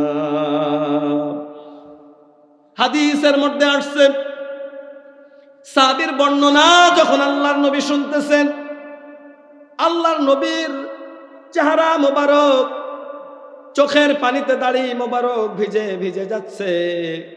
আল্লাহর নবী কাঁদতেছেন, হযরতে আবু বকর কাঁদতেছেন, আমার ভাইরা হযরতে আবু হুরায়রা কাঁদতেছেন, হযরতে ওমর রাদিয়াল্লাহু তাআলা তরবারি বের করে কাকে মারবে টের পাচ্ছে না, কারণ নবী কাঁদতেছেন, সহ্য করতে পারতেছেন না। এই মুরব্বীকে এত ভাবে এবং এত কঠিন ভাবে বর্ণনা করার কারণে এই বুড়ো মুরব্বী মোর সাহাবীকে হত্যা করবে নাকি ওই সন্তানকে হত্যা করবে সে বুঝে পাচ্ছে না। কারে মারবো রে? রাসূলকে কষ্ট দেয়, রাসূল এত কান্দে। হাদিসের মধ্যে আসছে, সাহাবীর বর্ণনা যখন আল্লাহর নবী শুনছিলেন, ইহতাসালাহুল আরশ, আল্লাহর আরশে আজিম পর্যন্ত থরথর করে কাঁপতেছে। আমার ভাইরা, এই পিতা, যেই পিতা আপনার উপরে, যেই পিতা আপনার উপরে খুশি থাকলে আপনার জন্য জান্নাত, যেই পিতা যেই মাতা আপনার উপরে অসন্তুষ্ট হলে হারামাইন শরীফাইনের মেহমান হয়ে কাবা শরীফ জিয়ারত করে আইসাও লাভ হবে না, ঠিক কিনা? সেই মায়ের জন্য, পিতার জন্য আমাদের খরচ করা লাগবে, দেখভাল করা লাগবে। অথচ আজকে আমরা শ্বশুরকে আব্বার জায়গা আব্বু বলি কি, কিন্তু মায়ের জন্য কিছু খরচ করতে চায় না। যত খাওয়া মনে হয় আমাদের মা খায়, আমাদের পিতা খায়। আমার এই ছোট্ট বয়সের ছোট্ট অভিজ্ঞতায় আমি দেখেছি আমাদের বাংলাদেশের পিতা মাতার বেশি চাহিদা না কোনো রকম এক মুঠো খাবার, আর বছরের এই মাথায় ওই মাথায় একটা লুঙ্গি আর একটা ছোট্ট সাধারণ 400 টাকা দামের একটা শাড়ি কাপড়। কথা বলেন না কেন? আমার ভাইরা, শ্বশুর আসলে কি খাওয়াবে, কোথায় শোয়াবে ব্যস্ত হয়ে যায়। অথচ আল্লাহ বলছেন, ইয়াসআলুনাকা মাযা ইউনফিকুন কুল মা আনফাকতুম মিন খায়রিন ফালিল ওয়ালিদাইনি ওয়াল আকরাবিন। জোরে বলেন আল্লাহু আকবার। আল্লাহ বলছেন, হে নবী, লোকে আপনার কাছে জানতে চাইবে, জিজ্ঞাসা করবে টাকা পয়সা সোনা দানা সম্পদ এগুলো খরচ করব কোন জায়গায়। আল্লাহ বলেন, নবী আপনি জানিয়ে দিন, কুল মা আনফাকতুম মিন খায়রিন ফালিল ওয়ালিদাইনি ওয়াল আকরাবিন। তোমার যে টাকা পয়সা সম্পদ আছে ওর মাঝে উত্তম যেটা, ভালো যেটা, সবার আগে তুমি তোমার পিতার মাতার জন্য খরচ করবে। অনেক বৌমা আছে শাশুড়ির প্লেটে খাবার দিতে চায় না, ঠিক কিনা? আজকে তোমার হাতে মাতব্বারি, গতদিনে তোমার শাশুড়ির হাতে ছিল, তুমি তোমার শাশুড়ির প্লেটে খাবার দাও না। আল্লাহর কসম, তোমার কোলের যে সন্তান, তুমি তারে লালিত পালিত করবা, মানুষের মতো মানুষ করবা, এরপরে সুন্দরী দেখা বৌমা আনবা, বসে থাকবা, দুপুর গড়িয়ে আসর হবে, তোমার বৌমাও তোমার প্লেটে খাবার দেবে না, দেবে না, দেবে না। তুমি তোমার শাশুড়ির শ্বশুরের খেদমত করো, তোমার সন্তানের স্ত্রীও শাশুড়ি হিসাবে, শ্বশুর হিসাবে তোমাদেরকেও খেদমত করবে, ঠিক কিনা? এই জন্য যাদের পিতামাতা আছে খেদমত করবেন। রাজি আছেন? রাজি আছেন তো? আল্লাহ যেন তৌফিক দেয়, পড়েন আমিন। আমার ভাইরা, আমি আর সামনের দিকে কথা আগাবো না। এই কাজগুলো যদি আমরা করতে পারি, তাইলে আল্লাহ তাআলা আমাদেরকে অবশ্যই বন্ধু বানাবেন। আল্লাহ এবং তার রাসূলকে আমরা বন্ধু বানাতে পারবো। আর যদি বন্ধু বানাইতে পারি, কিয়ামতের দিন আল্লাহ তাআলা আমাদের দোষ ত্রুটিগুলো মাফ করে জান্নাত দিয়ে দিবেন। পড়েন সুবহানাল্লাহ। আমার ভাইরা, মা বোন কি আসছে নি? আছে? বেশি না কম? তাইলে একটা মেসেজ শুধু মা বোনদের জন্য দিয়েই মোনাজাত হবে ইনশাআল্লাহ। ওঠাউঠি করেন, খেয়াল করেন। মায়েরা, যদি রাসূল মেরাজের রজনীতে তিনি ফিরে আসলেন, একটা মহিলার সমাবেশের পাশ দিয়ে গেলেন আর বললেন, ইয়া মাশারান নিসা তাসাদ্দাকনা ফাইন্নী উরিতুকুন্না আকসারাহু মিন আহলিন নার। হে নারী সমাজ, তোমরা বেশি বেশি দান সদকা করো, কেননা আমাকে দেখানো হয়েছে তোমরা অধিকাংশই জাহান্নামী, অধিকাংশ জাহান্নামী। আল্লাহ রাসূলের সাহাবীর, মহিলা সাহাবীরা পর্দার আড়াল থেকে ডাক দিয়ে বলছে, রাসূল কেমন কথা বললেন, কেন আমরা বেশি বেশি জাহান্নামী? আল্লাহর নবী বললেন, দুইটা কারণে তোমরা বেশি বেশি জাহান্নামী। কয়টা? দুইটা। আরো আসতে বলেন, কয়টা? দুইটা। এক নম্বরে তাকফুরুনাল আশারা, তোমরা স্বামীর প্রতি বড় অকৃতজ্ঞ, তোমরা স্বামীর প্রতি অকৃতজ্ঞ, স্বামীর প্রশংসা করতে চায় না। আমার যতটুকু অভিজ্ঞতা আমি পেয়েছি, ভ্যান চালক থেকে শুরু করে প্রেসিডেন্টের বউ পর্যন্ত সবার একই দায়, একই বক্তব্য, আমি বলি তোমার ভাত খেয়ে গেল। কথা বলেন না কেন? সোয়াডাঙ্গাই নেই। হ্যাঁ হ্যাঁ, সব মায়েদের, সব মেয়েদের একই বক্তব্য, আমি বলে তোমার সংসার খেয়ে গেলাম। ক্যারে, তুই যদি ও ভাইয়ের ভাত না খাতি, তা আমার ও ভাইয়ের কি আর কোনো গতি হতো না? তুই আজকেই যা, আমি কালই বিধি দিয়ে আসবো। এই কথা বলেন না। এই জন্যে স্বামীর প্রতি অকৃতজ্ঞ হওয়া যাবে না। স্বামীর প্রতি খুশি থাকবেন, খুশি হবেন কে? আল্লাহ। কিন্তু স্বামীর কি সুনাম করতে চায়? আহা, আমার কাছে মনে হয় সেইটা সমুদ্র খালি করা সম্ভব, কিন্তু বউদের কাছ থেকে গ্রিন সিগন্যাল নেওয়া, সুনাম পাওয়া এ সম্ভব। আমার মতো এক হুজুর, মানে একটা কথার কথা, মানুষ কি উঠতে পারে নাকি? উঠতে পারে না। একটা গল্প, এক হুজুর আকাশ দিয়ে উড়ে যাচ্ছে, নিজের বাড়ির উঠানের সামনে দিয়ে 2-4টা পাক দিছে। কিছু সময় পরে নেমে আসার পরে বউ বলতেছে, কি হুজুর হয়েছে? হুজুর যদি হতে হইতে ওই রকম হুজুর হবে। একটু আগে আমার মাথার উপর দিয়ে দেখলাম এক হুজুর চলে যাচ্ছে আকাশ দিয়ে উড়িয়ে, কি সুন্দর উঠলো, আরে বাপ রে বাপ, হুজুরই একটা। বলে খুব ভালো করছে। হ্যাঁ রে বাবা, ভালো মানে হুজুর না হলে ওই লেভেলে উঠতে পারে? বেকায়দা হুজুর, তুমি তো হুজুরই হতে পারো। বলে ভালো উঠছে? বলে হ্যাঁ। বলো আসলে অন্য কেউ না, ও হুজুর আমিই ছিলাম।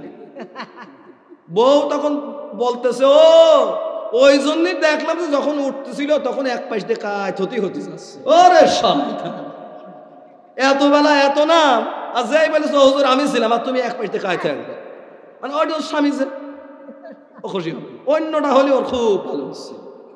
যত দোষ স্বামী। কথা বলেন না কেন? তাকফুরুনাল আশা। 2 নাম্বার কাসরাতিল লানাত, মানুষের প্রতি অভিশাপ দেয়। একটু থেকে একটু হলি তোর জেনাও হয়, তোর জনেও হয়, এই অভিশাপ দেওয়া যাবে না। 4টা কাজ করলে মেয়েরা জান্নাত। কয়টা? 1 নাম্বার আল মারআতু ইযা সাল্লাত খামসাহা, 5 ওয়াক্ত নামাজ পড়া লাগবে। এই সময়ে যদি কোনো ব্যক্তি, কোনো মেয়ে যদি অসুস্থ থাকে, ঋতুমতী অবস্থায় থাকে, ওই 3টা 4টা 5টা দিনের নামাজ আল্লাহ পরিপূর্ণ মাফ করেছেন, সুবহানাল্লাহ বলেন। 2 নাম্বার ওয়াসামাত শাহরাহা, রমজান মাসের পূর্ণ 1 মাস রোজা রাখবে। তবে এই সময় যদি এই সমস্যাটা হয় তাহলে 3টা 4টা 5টা দিন যে অসুস্থতার কারণে সে রোজা ছাড়বে, ফাইদ্দাতুম মিন আইয়ামিন উখার হিসাবে অসুস্থতার কারণে সুস্থ হওয়ার পরে পরবর্তীতে তার সুবিধা মতো অন্য মাসে এই কয়টা রোজা সে করে দেবে। রমজানে করলে যে সওয়াব আল্লাহ তাআলা অন্য মাসে করলেও তার পরিপূর্ণ সওয়াব দান করে দেবে। 3 নম্বরে হাফিজাত ফুরুজাহা, সতীত্বের হেফাজত করা, পর্দা করা। পর্দা আছে দেশে? শুধু আছে দরজায় আর জানালা। হ্যাঁ, আমাদের বোর যত দামি কাপড়ই নিয়ে যায় ও টান দিয়ে বলবে কি কিনে নিয়ে আইছো, এ তোমার পছন্দ হইল? আমার বয়স কেবল 22 বছর, তুমি নিয়ে আইছো তো 60 বছরের বুড়ির পোশাক। বেচারা তখন কয় যে টাকা দিলাম পারলি তুই কিনি। এই জন্য ঈদের সময় মহিলাদের ধাক্কা ধাক্কি ঠেলায় আমরা পুরুষ মার্কেটে জায়গা পাই। কথা বলেন না কেন? মেয়েরা আল্লাহ তাআলা আপনাদেরকে বলছেন ওয়াকরনা ফি বুয়ুতিকুন্না ওয়ালা তাবাররাজনা তাবাররুজাল জাহিলিয়াতিল উলা, জাহিলি যুগের মেয়েদের মতো রূপসজ্জা প্রদর্শন করে বাইরে বের হবে না। নিষেধ করছেন কি? আল্লাহ। আরো জোরে বলেন কে? অথচ বাইরে যখন যায় ওরে সাজা গো, মেকআপ বক্স খুলে নিয়ে বসে, আমার মনে হয় 1.5 কেজি ওজন মেকআপ মেরেই বাড়া হয়। কথা বলেন। আমি একদিনে আমার ওই রকম একজনের সঙ্গে কথা বলতেছি, তো বলতে বলতে বলছে ভাই গেছিলাম তো এক মেয়ে দেখতে বিবাহের জন্যে, তো মুখের দিক তাকায় দেখি এক, হাতের দিক তাকায় দেখি আর। এরকম আছে না? কয়লা সুন্দরী বিশ্ব সুন্দরী হয়ে গেছে। আর সাজাগোজা করেন, এটা অপরাধ না, কিন্তু সাজতে হবে স্বামীর সামনে, স্বামীকে আনন্দ দেওয়ার জন্য। কিন্তু স্বামীর সামনে শুধু গোবর ফেলায়, আর বাইরে যখন বিবাহ খেতে যাবে, মুসলমানের দাওয়াত খেতে যাবে, ওরে সাজা আছে না নাই? এটা সাজবেন কম, বাইরে রূপসজ্জা দেখানোর জন্য না, আপনি শোপিস না। আল্লাহ আপনাকে সম্মান দিয়েছেন, সাজতে যদি হয় স্বামীর সামনে সাজেন। যত সময় সাজবেন নফল নামাজ পড়লে যে সওয়াব, আল্লাহ আপনার আমল নামায় সেই সওয়াব দিবেন। আর চেহারার পর্দা তো বটেই, কণ্ঠের পর্যন্ত পর্দা করার নির্দেশ দিয়েছেন কি? আল্লাহ রাব্বুল আলামিন বলেন ইয়া নিসান নবী লাস্তুন্না কাআহাদিম মিনান নিসাইন ইত্তাকাইতুন্না ফালা তাখদা'না বিল কওলি ফায়াতমা'আল্লাযী ফী কলবিহি মারাদু ওয়া কুলনা কাওলাম মা'রুফা। জোরে বলেন আল্লাহু আকবার। সূরা আহজাব থেকে বলছি, আমার ভাইরা আল্লাহ বলছেন তোমরা কণ্ঠের হেফাজত করবে, কারণ সেই সমস্ত মানুষের অন্তরের মধ্যে রোগ আছে, তোমাদের মায়াবী কণ্ঠ শুনলে তোমাদের প্রেমে পড়বে, ঠিক কিনা? আপনার স্বামী ফোনটা রেখে বাসার থেকে ভুল করে বের হয়ে গেছে, কর্মক্ষেত্রে চলে গেছে, মাঠে চলে গেছে, স্কুলে চলে গেছে, কলেজে চলে গেছে, ডাক্তার সে তার চেম্বারে বসছে, বারবার কে যেন তার ফোনে ফোন দেয়, কিন্তু ফোনটা রিসিভ করার অথরিটি অধিকার ইসলাম আপনাকে দিয়েছে না দেন নাই? দিয়েছে। কিন্তু কথা বলবেন কেমনে? আল্লাহ বলছেন নমনীয় ভাবে কথা বলা যাবে না। ফোনটা রিসিভ করে হ্যালো আসসালামু আলাইকুম, কে বলছেন? ওই দিক দিয়ে বলবে ভাবি আমি আব্দুর রহিম বলছি, সালাম ভাই কি বাড়ি আছে? না না না বাড়ি নেই, বাড়ি আসলে বল বলে। ও তাড়াতাড়ি ফোন রেখে দিয়ে বুকে 3টে ফু দিয়ে বলবে আল্লাহ এ কোন মহিলার পাল্লায় পড়েছিলাম, বাঁচিছি। কথা বলেন না কেন? কিন্তু আপনি যদি ফোন রিসিভ করে বলেন হ্যালো আসসালামু আলাইকুম, কে বলছেন ভাইয়া? ওই পাশে যে আছে ও বলবে ওরে বাবা ভাবির গলায় যদি এত সুন্দর হয়, না জানি ভাবি। এই কথা বলেন না কেন? আল্লাহ বলছেন ফি কলবিহি মারাদুন, যার অন্তরে রোগ আছে ও কিন্তু সুযোগ নেবে। সুতরাং বাইরের মানুষের সঙ্গে অত আলগা ফিরিত দেখানোর আপনার দরকার নেই। কথা বলেন না কেন? আপনি যতই ঠিক বলেন ওরা কিন্তু তাই করে। যত ঝাড়ি আপনার সঙ্গে আর যত পীড়িত আপনার বন্ধু আসলে ভাই আপনার ভাই না, কথা কন না কেন? এই জন্য আলগা ফিরিত বাইরের লোকের সঙ্গে দেখানোর দরকার নেই। নিষেধ করেছেন কে? আমার ভাইয়েরা আমার বোনেরা এই কাজটা করবেন, কণ্ঠের পর্যন্ত হেফাজত করবেন। 4 নম্বরে স্বামীর খেদমত আছে? হ্যাঁ না? আপনি না বললেন আপনার ভিডিও দেখাই দেবো, এখনই গেলে বিপদে পড়বে। হ্যাঁ, লাউ আমারতু আহাদান আইয়াসজুদা লিআহাদিন লা আমারতুল মারআতা আন তাসজুদা লিজাওজিহা। রাসূল বলছেন কোন মানুষকে কোন মানুষ সিজদা করা জায়েজ না। যদি জায়েজ হতো আল্লাহর পরে প্রত্যেক নারীকে আমি তার স্বামীকে সিজদা করতে বলতাম। এই হাদিস থেকে বোঝা যায় আল্লাহ রসুলের পরে একটা স্বামীর, একটা স্ত্রীর সব চাইতে সম্মানের পাত্র হচ্ছে তার স্বামী। সে যদি ফেরাউন মার্কা হয় এরপরেও কি স্বামী। আসিয়ারে পরিচয় করাইতে যায় আল্লাহ বললেন দরাবাল্লাহু মাসালাল লিল্লাযিনা আমাতু ইমরাআতা ফিরাউন, আমি ফেরাউনের স্ত্রীকে তোমাদের মুসলিম নারীদের জন্য আদর্শ বানায় দিলাম। সুবহানাল্লাহ বলতে পারেন না? কেরে ভাই, আল্লাহ আসিয়ার নাম কি জানতো না? আল্লাহ জানতেন, কিন্তু মহিলার নাম নেন নাই, ডাগা মার্কা শয়তান। এরপরেও স্বামীর নাম ধরে আল্লাহ পরিচয় করাচ্ছেন। দরাবাল্লাহু মাসালাল লিল্লাযিনা আমানু ইমরাআতা ফিরাউন, ফেরাউনের স্ত্রীকে আমি আল্লাহ মুসলিম নারীদের জন্য আদর্শ বানায় দিলাম। সুবহানাল্লাহ। সে যতই খারাপ হোক স্বামী তো স্বামী। আর বিয়ের পরে কোনো স্ত্রী যদি স্বামীর থেকে ভাইয়ের কথা, মায়ের কথা, বোনের কথা, পিতার কথার বেশি গুরুত্ব দেয়, সেই ফ্যামিলিতে কখনো শান্তি আসে না। আর আমি যতটুকু জানি এই যে বেলগ হওয়া, আলাদা হয়ে খাওয়া, এ যা কিছু হয় ওই ওর বড় বোনের জন্যে আর ওর বাপের জন্য। বলে তো ছোট সংসার প্রয়োজনে 1 বস্তা করে 4 মাসে আমি কিনে দিয়ে আসবো, তুই অত ঝামেলা টানতে যাবি কেন? ওরে শয়তান, আছে না নেই? ওই বাড়ি গেলেই শুধু পিন দেয়।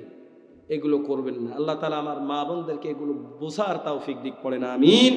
বারাকাল্লাহু লানা ওয়া লাকুম ফিল কুরআনিল আযীম। হ্যাঁ, দোয়া করে দেন। আর দরকার নেই।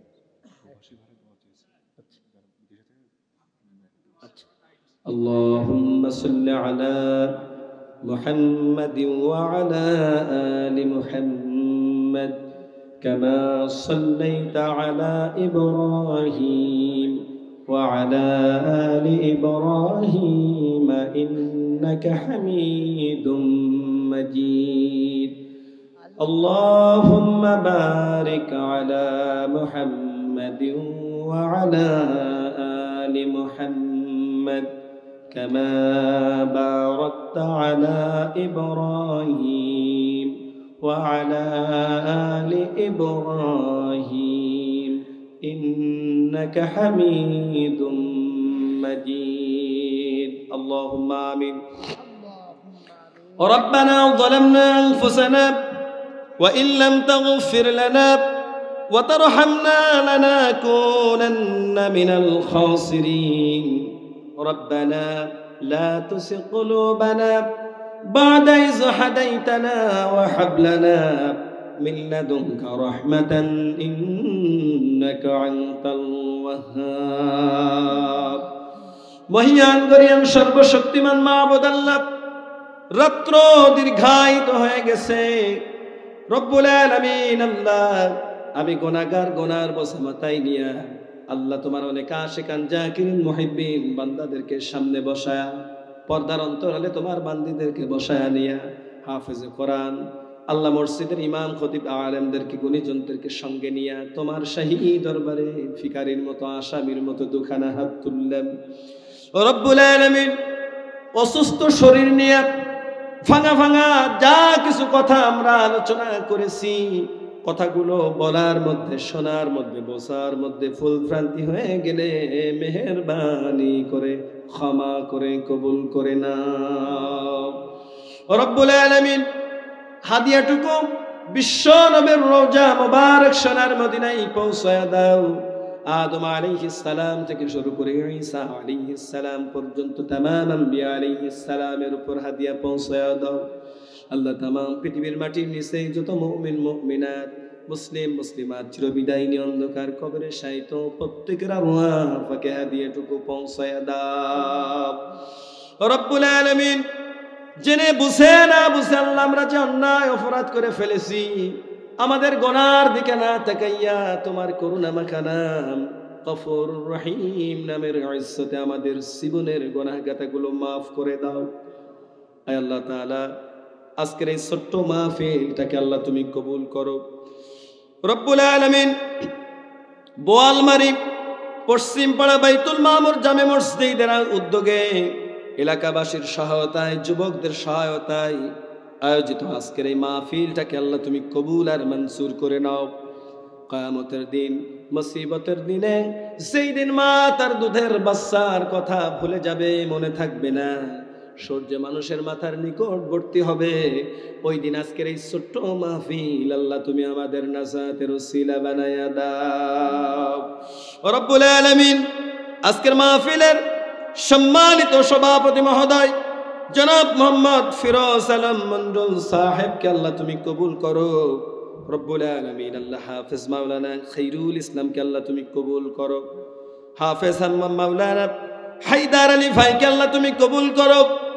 আলোচনা করেছেন সফর সঙ্গী তরুণ উদীয়মান আলোচক হাফেজ আনাস আল আনসারীকে আল্লাহ তুমি কবুল করো। মাওলানা সাজিবুল ইসলামকে আল্লাহ তুমি কবুল আর মঞ্জুর করে নাও।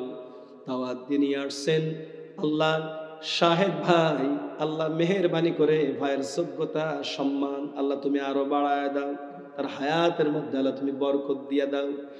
রব্বুল আলামিন, চাতক পাখির নাই যারা এত সময় মনোযোগী হয়ে কোরআন শুনলো, আমার মনের কাছে ধারণা হয়েছে এত মনোযোগী হয়ে আল্লাহ তোমার বান্দারা কোরআন শুনেছে, আমি যদি আরো কিছু সময় কোরআনের কথা শোনাতাম, কেউ বিরক্ত হয়ে উঠে বাড়িতে চলে যেত না। মাওলা, যারা তোমার কোরআনকে এত মহব্বত করে, এত ভালোবাসে, কিয়ামতের দিন, মুসিবতের দিনে এই কোরআন আল্লাহ তুমি তাদের পক্ষে সাক্ষী হিসাবে দাঁড় করায়া দিও। রব্বুল আলামিন, আল্লাহ আমাদের পিতামাতা, দাদা দাদি, নানা নানি, স্ত্রী পুত্র সন্তান আদি অনেকের কবরস্থ হয়ে গেছে। ইন্টারনেটের যুগে, ফেসবুকের যুগে, ফ্যাক্সের যুগে, ইমেইলের যুগে পৃথিবীর এক প্রান্ত থেকে আর এক প্রান্তে সংবাদ নেওয়া যায়। অনেকে নিজে হাতে নিজের পিতা মাতা নিকটাত্মীয়দেরকে কবরে রেখেছি, কি অবস্থায় আছে মাবুদ গো, তুমি ছাড়া তো আর কেউ জানে না। মাওলা, কোরআনের মাহফিলে কোরআন সামনে নিয়ে দাড়ি পাকা মুরব্বি নিয়ে তোমার কাছে ফরিয়াদ জানাই, মাবুদ গো, আমাদের পিতা মাতা সহ আমাদের নিকটাত্মীয় স্বজনকে আল্লাহ তুমি মাফ করে দাও। রব্বুল আলামিন, দাদা দাদি, নানা নানি, স্ত্রী পুত্র সন্তান যাদের কবরে শায়িত, আল্লাহ তুমি তাদেরকে মাফ করো। অনেকের আদরের শ্বশুর শাশুড়ি মারা গিয়েছে। আমরা যখন নববিবাহিত, নিজের সন্তানের থেকে আমাদেরকে বেশি মহব্বত করেছে আমাদের শাশুড়িরা, শ্বশুররা। ব্যাগ ভরে বাজার করেছে, হরেক রকম খাবার সারাদিন ধরে আমাদের শাশুড়ির আয়োজন করেছে। যাদের শ্বশুর শাশুড়ি কবরে চলে গেল, আল্লাহ তুমি মাফ করে দাও। রব্বুল আলামিন, ছোট্ট পরিসরের সাজানো গোছানো আজকের এই মাহফিলটা তুমি কিয়ামতের দিন নাজাতের ওসিলা বানায়া দাও।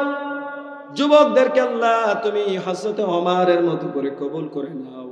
পর্দার অন্তরালে আমার মা বোনদেরকে আল্লাহ তুমি আয়েশার মতো, খাদিজার মতো করে কবুল করো। এমন কোনো মা বোন যদি থাকে 3-5 বছর বিবাহ হয়েছে, সন্তান আদি হয় না, আল্লাহ ওই মায়ের কোল জুড়ে সাইদিনা ইসমাইলের মতো নেককার সন্তান আল্লাহ তুমি দান করে দাও।